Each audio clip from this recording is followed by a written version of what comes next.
அஸ்ஸலாமு அலைக்கும். நேற்று நாம் ஒரு மனிதனுக்குள் 7 ஆன்மாக்கள் இருப்பதாக விவாதித்தோம். இந்த 7 ஆன்மாக்களை தவிர சிலருக்கே தனியாக வழங்கப்படும் சில விசேஷ ஆன்மாக்கள் உள்ளன. இந்த ஆன்மாக்கள் பெரும்பாலும் 2 வகைகளாக வருகின்றன. ஒன்று ஜுஸ்ஸே தௌஃபீக் இலாஹி என்றும் மற்றொன்று திஃப்லே நூரி என்றும் அழைக்கப்படுகிறது. ஆனால் அது அல்லாஹ் மிக உயர்ந்தவர்களாக கருதுபவர்களுக்கு மட்டுமே சென்றடைகிறது. அல்லாஹ் பிரபஞ்சத்தை படைப்பதற்கு முன்பு அவன் தன் சொந்த அழகை காண விரும்பினான். அவன் விரும்பிய போது அந்த ஆசை அவனிடமிருந்து வெளிப்பட்டது. அந்த ஆசை ஒரு முஜஸ்ஸம் என்னும் தொட்டுணரக்கூடிய வடிவத்தை எடுத்தது. அது ஒரு உடலாக, ஒரு வடிவமாக மாறியது. அந்த வடிவத்தை அக்ஸே அவ்வல் என்று அழைக்கப்படுகிறது. அக்ஸே அவ்வலின் அழகை கண்டபோது அவர் அதில் மிகவும் மூழ்கி மற்ற அனைத்தையும் மறந்தார். அவர் அதில் முழுவதுமாக லயித்து ஒரு பரவச நிலையில் நுழைந்தார். நாம் கண்ணாடியில் நம்முடைய அழகை பார்ப்பது ரசிப்பது போல அவர் தனது சொந்த அழகையே ரசித்தார். அந்த பரவச நிலையில் அவர் ஜும்பிஷ் செய்தார். ஜும்பிஷ் என்பது ஒரு வகையான ஜிக்ர் முறையை குறிக்கும் சொல். அந்த வகையான ஜிக்கிரில் தலையை இடதுபுறம் மற்றும் வலதுபுறம் அசைப்பது அது ஒரு நடனத்தை போல இருக்கும். மனிதன் நடனமாடும் போது அவனிடம் இருந்து வியர்வை விழுவது போல அல்லாஹ் தஆலா அத்தகைய ஜிக்ரை செய்த போது வியர்வை அல்ல, அவர்களிடமிருந்து ஒளிக்கதிர்கள் விழுந்தன. அவ்வாறு ஒளிக்கதிர்கள் வெளியே விழுந்தன. அந்த ஒளிக்கதிர்கள் மீண்டும் ஒரு முஜஸ்ஸம் என்னும் உருவமுடைய தெளிவான வடிவத்தை எடுத்தன. அக்ஸே அவ்வலை நோக்கி கொண்டு செய்யப்பட்ட அந்த ஜும்பிஷ் மூலம் அந்த துளிகள், அந்த ஒளிக்கதிர்கள் முதல் முறையாக ஒரு வடிவத்தை எடுத்தன. அந்த வடிவமே திஃப்லே நூரியாக ஆனது. அவர் அதை மீண்டும் செய்தார். இப்படியே அவர் அதை 7 முறை செய்தார். அந்த வகையில் 7 திஃப்லே நூரிகள் உருவாகின. திஃப்லே நூரி என்ற விஷயத்தில் இவை ஜாத்தி திஃப்லே நூரிகள் என்று அழைக்கப்படுகின்றன. அவை 7 மட்டுமே. ஏனென்றால் அல்லாஹ் தஆலா அந்த ஜும்பிஷை 7 முறை மட்டுமே செய்தான். இவை காலத்திற்கேற்ப பூமிக்கு இறங்கும் 7 ஆன்மாக்கள். அவை அல்லாஹ்வுக்கு சார்ந்த வெளிப்புற வடிவங்கள். ஆனால் ஜுஸ்ஸே தௌஃபீக் இலாஹி என்பது அல்லாஹ்வின் ஆன்மாவின் உள்ளார்ந்த வடிவங்களை குறிக்கிறது. மேலும் இவை ஆஷிகீன்கள், அதாவது அல்லாஹ்வின் உண்மையான நேசர்கள் மீது இறங்குகின்றன. இந்த திஃப்லே நூரியை பெறுபவர்கள் அவர்கள் யாராக மாறுவார்கள்? அவர்கள் ஃபகீர்களாக மாறுவார்கள். ஆனால் சாதாரண ஃபகீர்கள் அல்ல, அவர்கள் ஃபகீர்களின் சுல்தான்களாக மாறுவார்கள். ஆகவே இந்த 7 திஃப்லே நூரிகளில் எது யார் மேல் இறங்குகிறதோ அந்த நபர் பூமியில் சுல்தானுல் ஃபுகராவாக மாறுவார்கள். அனைத்து ஃபகீர்களின் தலைவராகவும் ஃபகீர்களின் சுல்தானாகவும் ஆகிறார்கள். எனவே இந்த 7 பேர் மட்டுமே பூமிக்கு வருவார்கள். அதை தாண்டி ஜாத்தி வடிவத்தில் வேறு யாரும் இல்லை. ஆனால் ஜாத்தி வடிவத்திற்கு பதிலாக சிஃபாத்தி வடிவம் இறங்கினால் அவர்கள் ஆரிஃபீன் எனும் ஞானிகள் ஆவார்கள். அவர்கள் சுல்தானுல் ஆரிஃபீன்கள் என்று அழைக்கப்படுகிறார்கள். மேலும் அவர்கள் ஆரிஃபீன்களின் சுல்தானாக இருப்பார்கள். இதுவே சுல்தானுல் ஃபுகரா என்று அழைக்கப்படுகிறது. இப்போது இந்த சுல்தானுல் ஃபுகரா யார்? அவர்கள் எந்த வரிசையில் இருக்கிறார்கள்? அதைத்தான் நாம் அறிந்து கொள்ள வேண்டும். இவர்கள்தான் தஸவுஃப் உலகில் மிக உயர்ந்த நிலையில் உள்ள பெரியவர்கள். அவர்களை முறையாக சொல்ல வேண்டுமென்றால் முதல் திஃப்லே நூரி என்பது முதலில் வந்த திஃப்லே நூரி ரசூல் ஸல்லல்லாஹு அலைஹி வஸல்லம் ஆவார். இரண்டாவது ரசூல் ஸல்லல்லாஹு அலைஹி வஸல்லம் அவர்களின் மகள் ஃபாத்திமா பிபி ரஸியல்லாஹு தஆலா அன்ஹா ஆவார். மூன்றாவது திஃப்லே நூரி ஹசன் பஸ்ரி ரஸியல்லாஹு தஆலா அன்ஹா ஆவார். நான்காவது திஃப்லே நூரி சையத் அப்துல் காதிர் ஜீலானி ரஹமத்துல்லாஹி அலைஹி ஆவார். அதற்கு பிறகு 5வது திஃப்லே நூரி அவர்களின் மகன் அப்துல் ரஸாக் ரஹமத்துல்லாஹி அலைஹி ஆவார். அவருக்கு பிறகு பாகிஸ்தானில் பிறந்த மகான் வலி சுல்தான் பாஹு ரஹமத்துல்லாஹி அலைஹி அவர்கள் ஆவார். அதற்கு பிறகு இன்னும் ஒருவர் வர இருக்கிறார். அவர் யார் என்பதும் இதுவரை வெளிப்படையாக அறிவிக்கப்படவில்லை.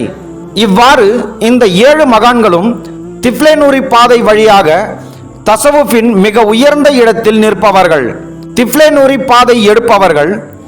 இது தசவுஃபின் 2 பாதைகளில் ஒன்றாகும். இது ஃபகீரின் பாதை. மேலும் இந்த பாதையின் வழியாகவே ஃபகீர்களின் தலைவர்களாக உயர்கிறார்கள். இது ஃபகீரின் பாதை. அல்லாவை அடைவதற்கு 2 பாதைகள் உள்ளன. ஃபகீர்களின் பாதை ஒன்று உள்ளது. மேலும் இஷ்க் எனும் தெய்வீக அன்பு எனப்படும் மற்றொரு பாதையும் உள்ளது. இதை அல்லாவின் இடது பக்கம் மற்றும் வலது பக்கமாகவும் அல்லது மஷ்ரிக் கிழக்கு மற்றும் மக்ரிப் மேற்கு என்று நாம் விவரிக்கலாம். மஷ்ரிக்கிலிருந்து வரும் பாதை, அதாவது மஷ்ரிக் வழியாக அல்லாவை அடையும் பாதை இந்த ஃபகீர்களின் பாதையாகும். அந்த பாதையில் அல்லாவிற்கு மிக அருகில் நிற்பவர் முதலாவதாக திஃப்லேனூரியான ரசூல் ஸல்லல்லாஹு அலைஹி வஸல்லம் ஆவார். அல்லாவை அடைய வேண்டுமென்றால் அந்த இறுதி இணைப்பான ரசூல் ஸல்லல்லாஹு அலைஹி வஸல்லம் அவர்களை அடைய வேண்டும். ரசூல் ஸல்லல்லாஹு அலைஹி வஸல்லம் அவர்களை அடைய வேண்டுமென்றால் அடுத்த இணைப்பான ஃபாத்திமா ரஸியல்லாஹு தஆலா அன்ஹா அவர்களிடம் செல்ல வேண்டும். ஃபாத்திமா ரஸியல்லாஹு தஆலா அன்ஹா அவர்களை அடைய வேண்டுமென்றால் அதன் அடுத்த இணைப்பான ஹசன் பஸ்ரி ரஸியல்லாஹு தஆலா அன்ஹா அவர்களிடம் செல்ல வேண்டும். இவ்வாறே அந்த சங்கிலி முன்னேறுகிறது. அங்கிருந்து அந்த சங்கிலி இவ்வாறு கீழ்நோக்கி தொடர்கிறது. எனவே ஃபகீர் பாதையை பின்பற்றுபவர்கள் இஸ்லாமின் சட்டங்களை, இஸ்லாமில் உள்ள வழிபாட்டு முறைகளை மற்றும் போதனைகளை படிப்படியாக பின்பற்றி முன்னேற வேண்டும். அல்லாவை அடைய வேண்டும் என்றால் முதலில் ரசூல் ஸல்லல்லாஹு அலைஹி வஸல்லம் அவர்களை அடைந்து பின்னரே அல்லாவை அடைய வேண்டும். இதுவே மஷ்ரிக் பாதை. ஆனால் அல்லாவுக்கு மஷ்ரிக் பக்கம் இருப்பது போல் மக்ரிப் எனப்படும் மற்றொரு பாதையும் உள்ளது. மக்ரிப் பாதை என்பது ஜுஸ்ஸே தௌஃபீக் இலாஹியின் பாதையாகும். இது இஷ்க் எனும் தெய்வீக அன்பு பாதை என்றும் அழைக்கப்படுகிறது. இந்த இஷ்க் பாதையில் முதலாவது ஆன்மீக இணைப்பு இமாம் மெஹதி அலைஹி வஸல்லம் அவர்கள் ஆவார்கள். அது இமாம் மெஹதி அலைஹி வஸல்லம் அவர்களின் பாதை. ஆனால் இமாம் மெஹதி அலைஹி வஸல்லம் அவர்கள் பூமிக்கு வருவதற்கு முன்பே இந்த பாதையில் ஏற்கனவே பயணித்தவர்கள் பலர் இருந்திருக்கிறார்கள். ஏனென்றால் இமாம் மெஹதி அலைஹி வஸல்லம் அவர்களின் ஆன்மா அதற்கு முன்பே இருந்தது. எவ்வாறு அல்லாவின் தூதர் ரசூல் ஸல்லல்லாஹு அலைஹி வஸல்லம் அவர்களின் ரூ எனும் ஆன்மா முன்பே இருந்தது போலவே இமாம் மெஹதி அலைஹி வஸல்லம் அவர்களின் ரூ எனும் ஆன்மாவும் முன்பே இருந்தது. உடல் இறுதி காலத்தில் மட்டுமே வரும். ஆனால் ரூ எனும் ஆன்மா ஏற்கனவே இருந்தது. அந்த ரூ எனும் ஆன்மாவின் உதவியால் பல சிறந்த வலிமார்கள் பூமிக்கு வந்துள்ளனர். அந்த பாதையில் பயணித்தவர்கள் நாங்கள் அவர்களை ஷரியத்தின் கோணத்தில் பார்த்தால் சில நேரங்களில் அவர்கள் சிறந்த வலிமார்கள் அல்லாதவர்கள் போல தோன்றலாம். ஆனால் உண்மையில் அவர்கள் சிறந்த வலியுல்லாக்கள் தான். நபி மூசா அலைஹி வஸல்லம் அவர்களின் காலத்தில் ஒரு ஆஷிக் எனும் அல்லாவை நேசித்தவர் இருந்தார். இன்ஷா அல்லாஹ் அவருடைய கதையை பற்றி பின்னர் பேசுவோம். அவர் அந்த வகையைச் சேர்ந்தவர். பாகிஸ்தானில் லால் ஷஹபாஸ் கலந்தர் என்று ஒருவர் இருக்கிறார். அவர் ஒரு சிறந்த வலியுல்லாஹ். அவர் அந்த பாதையைச் சேர்ந்தவர். பல சிறந்த வலிமார்கள் இஷ்க் எனும் தெய்வீக அன்பின் பாதை வழியாக வந்துள்ளனர். ஆனால் அவர்கள் இங்கும் அங்கும் என்றும் சற்றே குறைந்த எண்ணிக்கையிலும் குறைந்த அளவிலும் வந்தார்கள்.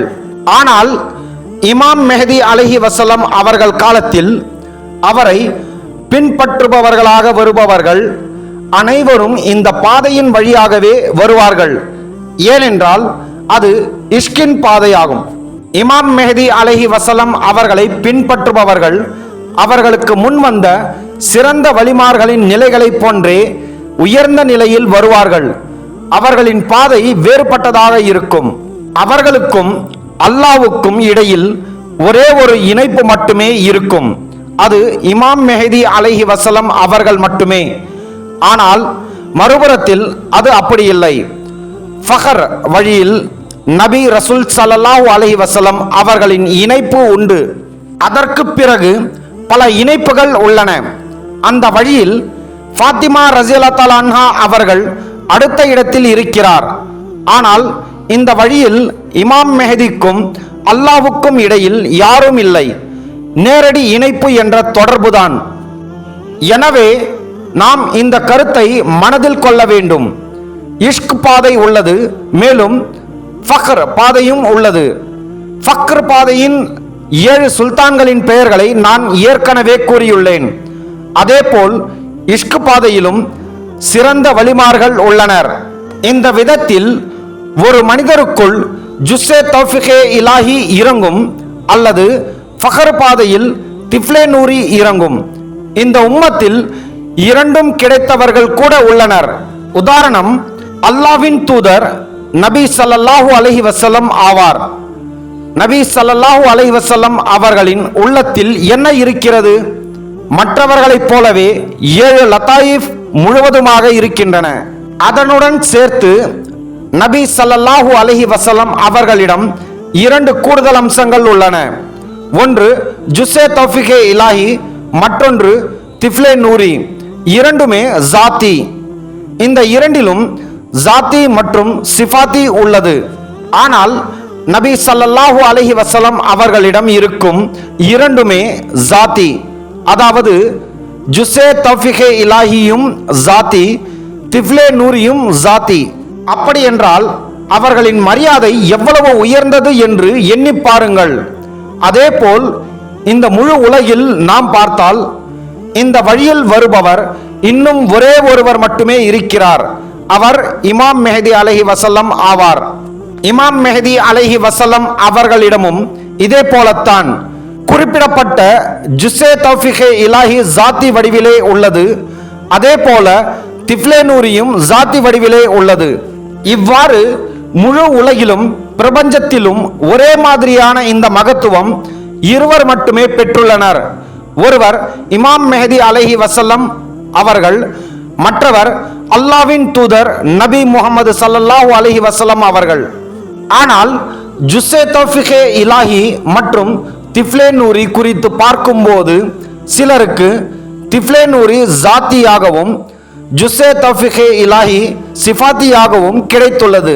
இதற்கு உதாரணம் கௌஸ் ரஸியல்லாஹு தஆலா அன்ஹு. கௌஸ் ரஸியல்லாஹு தஆலா அன்ஹு அவர்களிடம் ஜுஸ்ஸே தௌஃபீகே இலாஹி சிஃபாத்தி வடிவில் உள்ளது, ஜாத்தி வடிவில் அல்ல. ஆனால் திஃப்லே நூரி ஜாத்தி வடிவில் உள்ளது. அதுதான் ஒரே வித்தியாசம். எனவே இதை நாம் அறிந்தவுடன் ஒரு விஷயத்தை நாம் புரிந்து கொள்ளலாம்.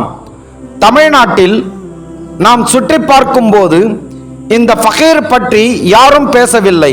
ஃபக்ரின் விஷயத்தை பற்றி யாரும் பேசவில்லை. ஃபகீரின் பாதையில் எந்த புத்தகத்திலும் 7 பெரிய அவுலியாக்களின் பெயர்களை நாம் பார்த்ததில்லை. ஆனால் பல புத்தகங்களில் நான் இவற்றை முன்பே பார்த்திருக்கிறேன். அவை நம் நாட்டின் புத்தகங்கள் அல்ல.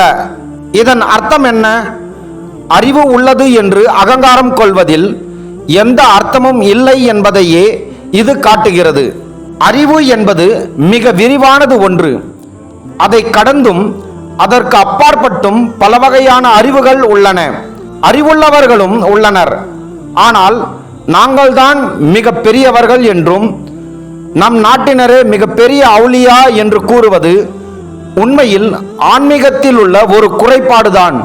இதுவரை கூறப்பட்ட அனைத்திலிருந்தும் அல்லாஹ்வை அடையும் இந்த ஆன்மாக்கள் பற்றி நாம் ஓரளவு புரிந்து கொண்டோம். ஜுஸ்ஸே தௌஃபீகே இலாஹியும் திஃப்லே நூரியும் எல்லோருக்கும் வழங்கப்படும் பாக்கியங்கள் அல்ல.